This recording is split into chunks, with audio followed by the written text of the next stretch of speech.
Yesterday, when the stay-at-home order was issued, I was instructed to shop only for essentials.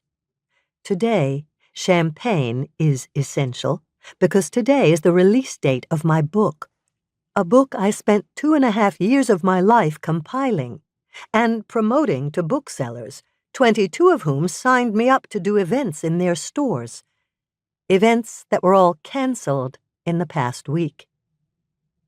A haggard-looking manager wearing a Hawaiian shirt walks the line outside the entrance to Trader Joe's.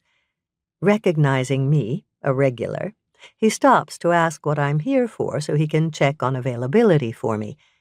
My response is unapologetic.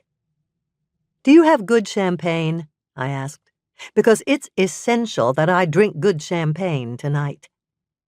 The younger woman in line behind me snort laughs. I turn to her. "Thanks," she says. "You just made my day."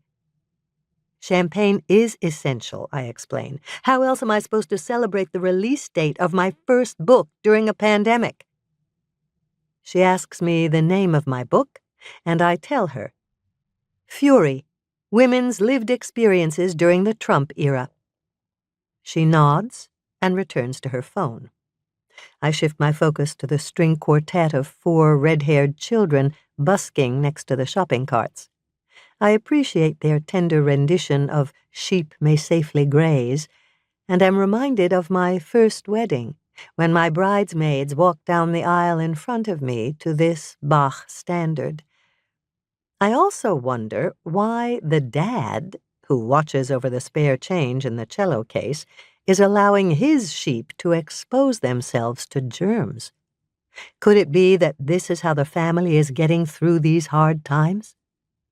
Or maybe he's an exploitive parent?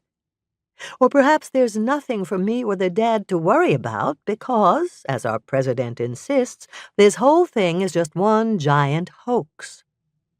My thoughts continue to bob and weave and eventually land on my own child, a son who lives outside of hard-hit Seattle and whom I'd planned to check in on during my book tour.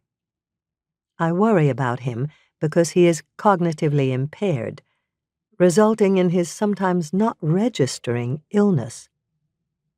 "Is this it?" the woman behind me asks.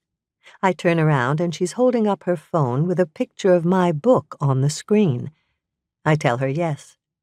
"Wanted to make sure before I purchased 2 copies, one for me and one for my mom."